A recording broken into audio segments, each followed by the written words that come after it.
Okay, so again, if you're just joining us, my name is Vincent Montoya. I'm one of the Deans of Students at eCADEMY K-8. Our session today is our first Dragon Lair Cafe, and what we'd like to share with you is a helpful tool that can help you and your student keep track of the time they're spending on and off task at school, and also understand some of the functionalities of this tool as a classroom management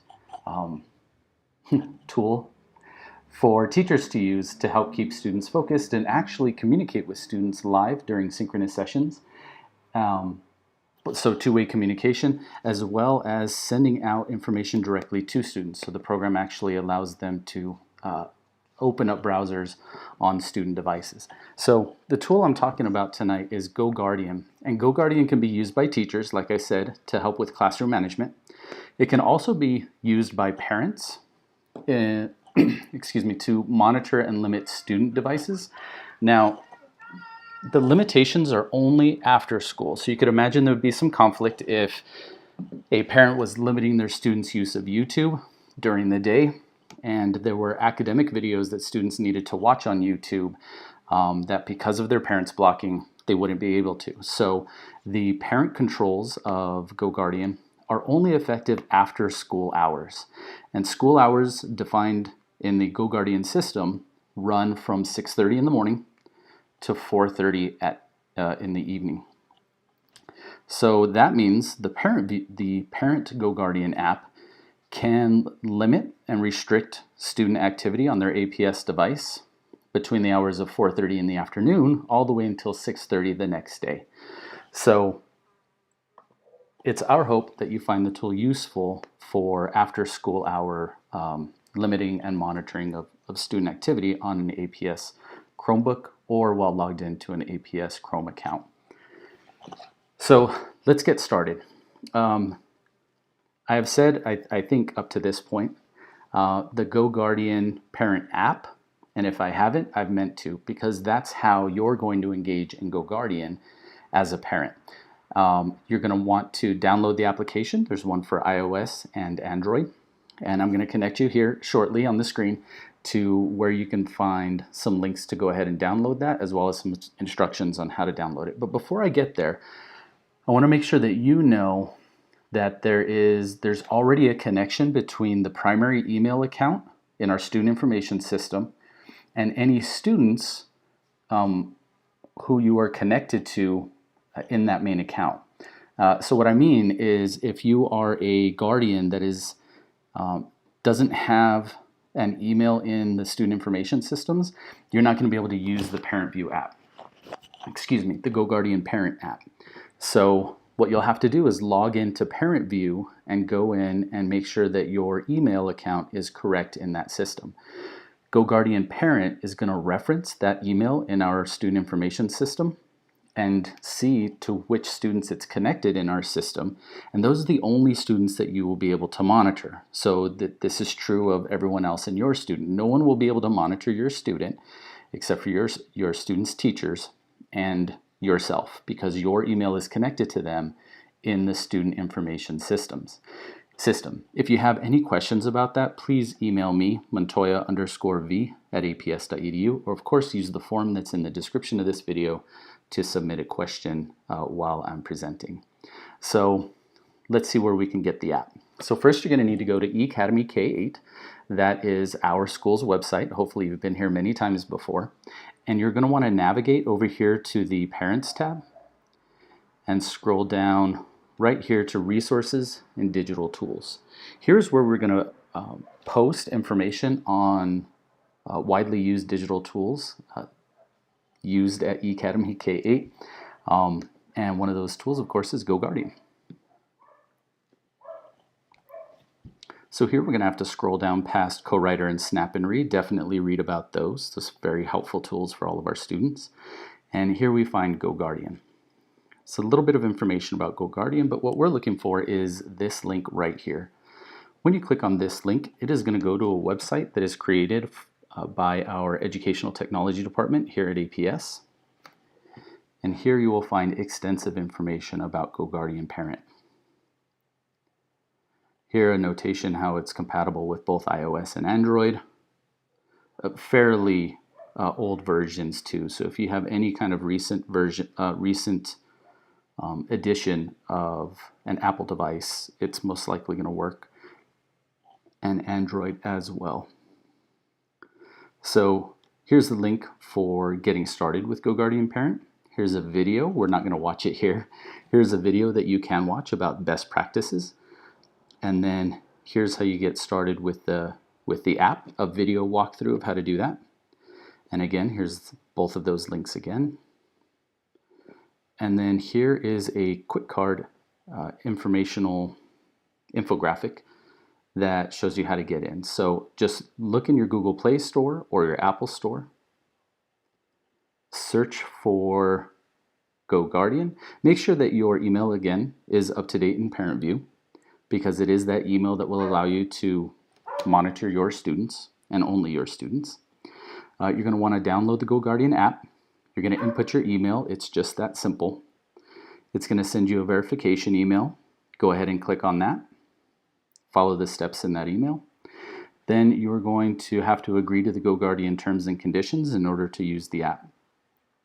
They're very long. Go ahead and keep scrolling through the bottom, reading through them, of course, until you get to the bottom where you get the checkbox to agree to those conditions. And then after you agree to those conditions, you will be, let me zoom in a little bit, ready to start using the app.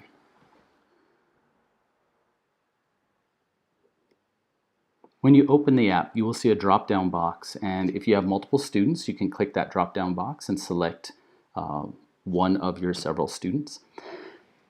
With that student selected, you can see the top websites that they've been to, their most recent activity. You can also adjust some settings that can limit what your student is able to access after school hours. So you can, if you are noticing that your student is on YouTube but not doing things academic after school hours, you can block YouTube. It will only be blocked during that time.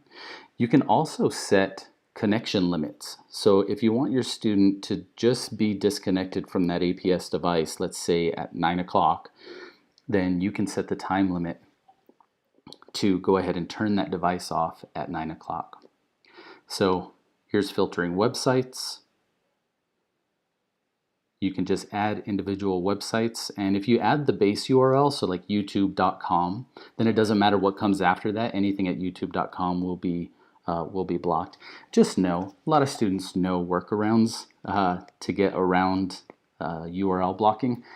So be mindful.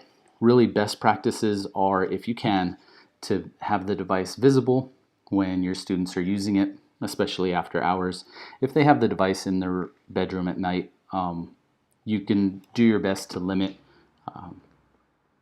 as many websites as you can, but a determined student will try to find ways around that. At that point, definitely take a look at their activity, because that's something they won't be able to cloak.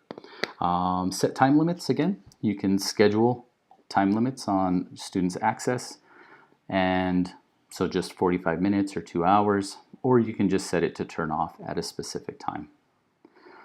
There are plenty of resources here on this website. That is just one. The quick card is just one.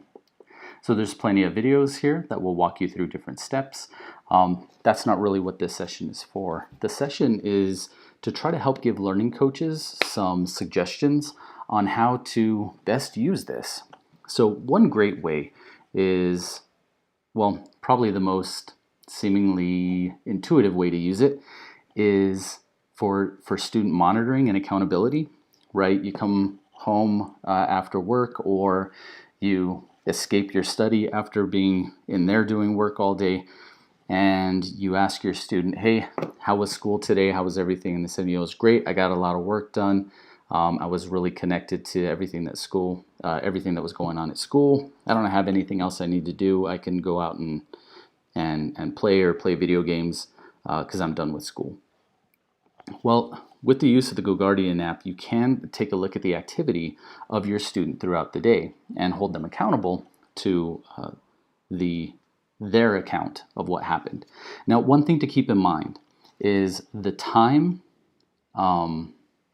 There's a timestamp on the different websites when you look at your student's activity. So let's see if I can pull that up here. I know these are small thumbnails, but let's see what I can do here. Okay, so it's very difficult to see, and I'm sorry I don't have better screenshots for this. But when you see your student's activity, there will be a time stamp underneath it, maybe 23 minutes, maybe 14 seconds, whatever that timestamp may be. Please be mindful that that timestamp is not 100% accurate.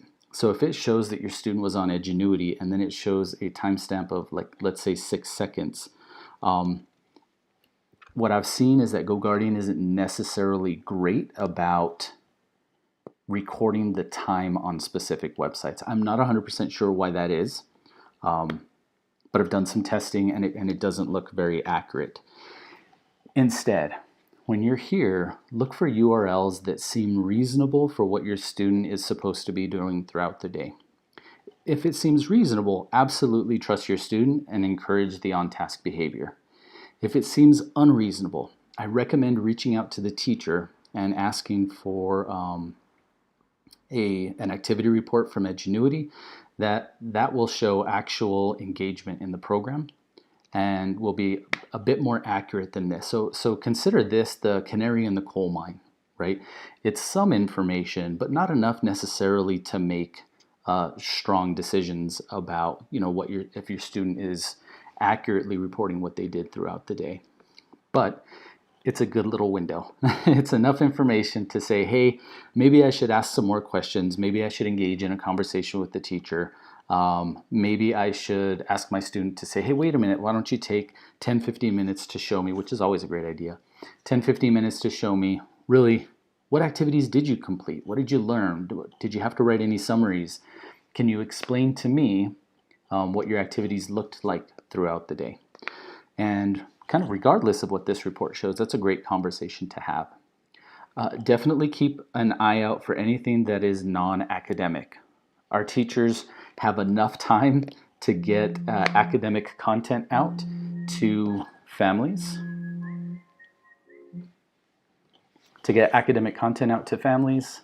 And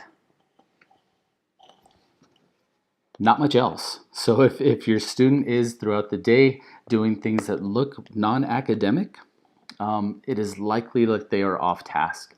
And if they're behind in their Edgenuity or schoolwork, it's probably not best that they're off task during the school day. Now, of course, if your household is structured different and your student is very active in the evening and has maybe other things they need to handle throughout the day, that's a great conversation for you and your student to have about what these reports should look like throughout the day. So every case is unique. The app is just going to give you the data that it has. All right. Top 5 websites, activities throughout the day. You can also see if the teacher had, in the activity tab, you can see if the teacher had to take any actions during class time to restrict your student. So that takes us to our next piece. Goguardian is not just a passive monitoring application. And what I mean by that is that it is not just running in the background, being a big brother, tracking what your students are doing. It is, but that's not all it's doing. Goguardian has a totally, I want to say separate but concurrent piece that works along with this monitoring that allows teachers to create classrooms and sessions during the day especially when they're having an asynchronous meeting, when they can look at what students have on their screens, engage students in conversations about the work they're completing live because this teacher can see the screen, and also be able to pull up the screen and show the rest of the class via Google Meet what that student has found, concluded, created, produced on their screen without having to go through a long rigmarole of having the student share their screen in Google Meet. It's very quick, it's very easy. The teacher's engaged in what students are doing. They can make live comments as they watch your student work on their device. Of course, the teacher only has access to the screen, that's on the student, so they can't turn on the webcam or anything weird like that. They're just seeing what the student is doing actually on the screen of the student's device. Now, in those moments, a teacher may not see something that is exciting and productive that they want to bring to the class's attention. Instead, they see something that is off task and maybe distracting. And what the teacher can do with Goguardian is go ahead and select that student and close that tab for the student. So a teacher that's using Goguardian in the classroom can pop that student right open, can send them a message, so they aren't embarrassing them in front of the whole class. No one else will see what's on the student screen, only the teacher. And the teacher can send them a message and say, hey, we'll just use my name. Hey, Vincent, I noticed you're on a website that looks a little distracting. Can you please go ahead and close that for me? And most students will be, sure, Mr. Montoya, no problem. I'll close that out. Sorry about that. Every once in a while, a teacher may have to take a little bit more strong of an action and select the student and close the tab. The teacher can even limit the number of tabs a student has available to open. So they can allow for 2 tabs to be open, and that student can have Google Classroom open or Edgenuity open and then a research tab open. But if they try to open up another tab to start up a chat conversation with their friends or watch a recording of a TV show on YouTube or something like that, something that's not class related, when they try to open up that extra tab, because of Goguardian and the engagement of the teacher, they won't be able to. They'll click on the button, it'll say, I'm sorry, your teacher has limited the number of tabs that you have available. Now, as a learning coach, it's important to know that this is a function of Goguardian, because if you're sitting working with your student and that 3rd tab is not going to be a distraction, but instead is going to be a needed additional source of information. Let's say you're doing a little bit of research for a paper, or you want to share some of your knowledge with the student. Say, hey, look this up. This might help you answer the teacher's the question that you have in class. And the student opens up that tab and it says that it's limited by Goguardian. As a learning coach, it's good to know that you just need to reach out to the teacher and say, hey, Mr. Montoya, I know you've got a limit of 2 tabs today on the class. However, it would be really helpful for us to have that 3rd tab open. Can you adjust that for Vincent so that we can make sure to get his work done? And having that communication with the teacher hopefully will allow them the opportunity to go ahead and remove that restriction for you. So just know that Goguardian can be used by the teacher to create limits on what students access.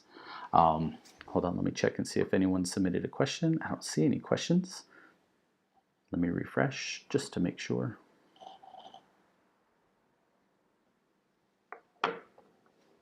Awesome.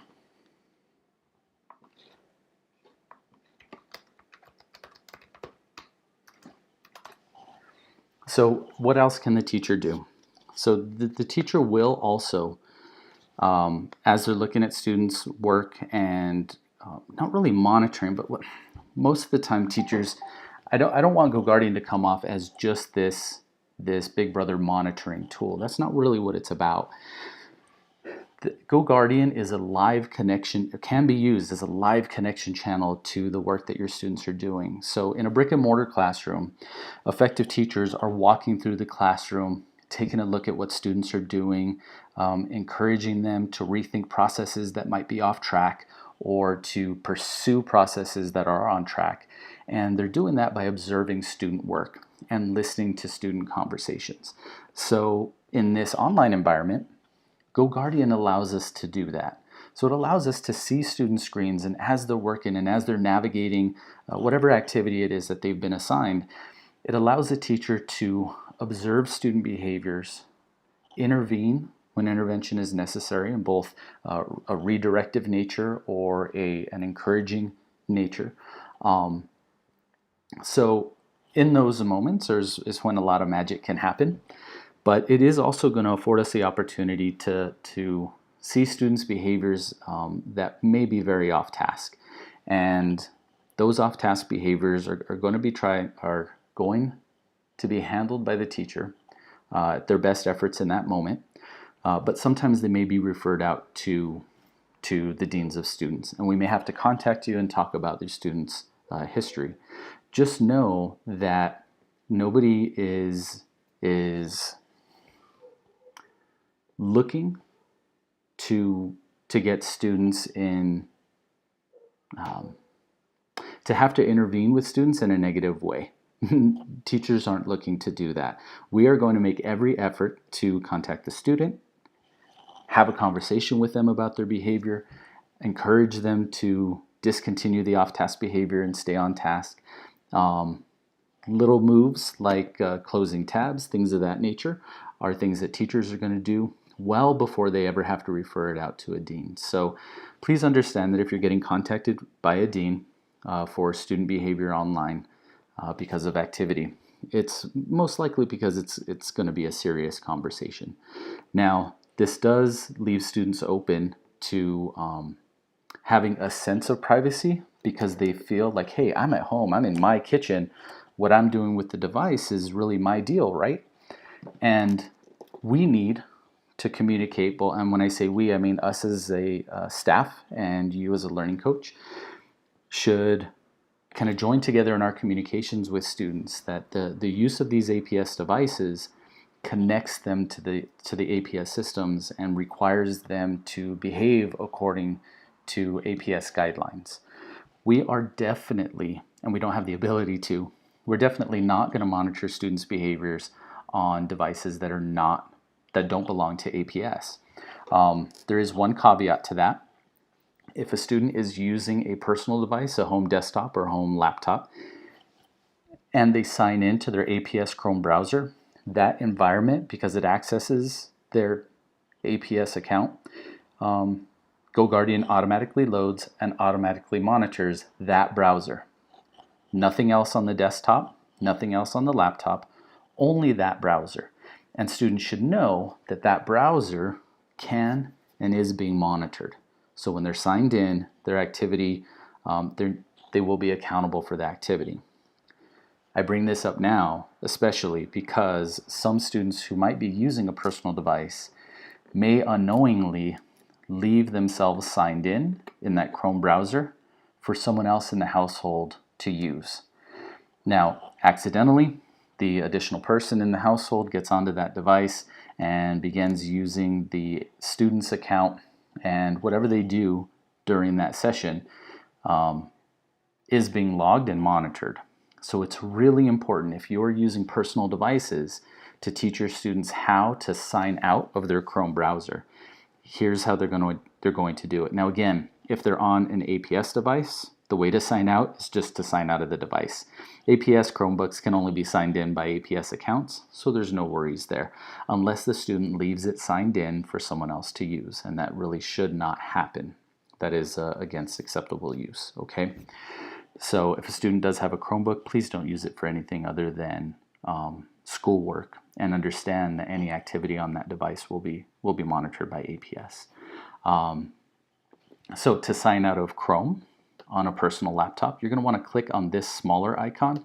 If I were in Google, I would have another profile picture right here. And at home, that doesn't sign you out of the browser. You're going to want to click on the smaller one here. Click here. Then come to Settings. Oops.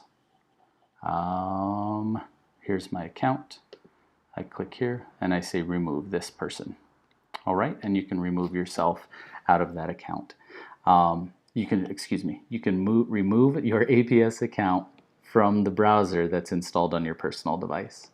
All right, so that's how you would remove yourself, again, from a personal device. If you're using a Chromebook, just know that when you're signed in, you are automatically signed into your Chrome browser. Now, as far as iPads go, unfortunately, Goguardian does not have a component that monitors student activities on iPads. So if you are concerned about your students' activity on an iPad, please reach out to me at montoya_v@aps.edu, and I will work with our service desk to find a viable solution for you. Okay? So that is Goguardian Parent. truly, I hope if you have any questions, that you don't hesitate to send them to me via email. And hopefully this session maybe answered some questions for you. A real quick revisit: in order to find all this information about Goguardian, please start by going to our website at eCADEMYK8.aps.edu, navigating over to Parents. Once it finishes loading. Oh, by the way, we have a Twitter account now. Parents, scrolling down to Resources, Digital Tools, selecting that, scrolling down just a bit here to Goguardian. So with that, and taking a look at our Dragon Lair Cafe questions, we don't have any right now. I'm not too surprised, considering this is our very first Dragon Lair live stream. Let's see, I'm not even really sure how to check right now to see if anyone's watching. So with this, I just want to thank any of you who did come, and encourage you, if you have any questions. While I am going to go ahead and discontinue this live stream here in a minute, I am going to be available to answer any questions immediately via email if you have one for the next half hour. I committed to being available till 7 o'clock tonight. And again, if you have questions, please don't hesitate. My name is Vincent Montoya. I am one of the Deans of Students here at eCADEMY K8. I hope your year is going well, and again, hope you found this session helpful. I have one possible bit. Nope.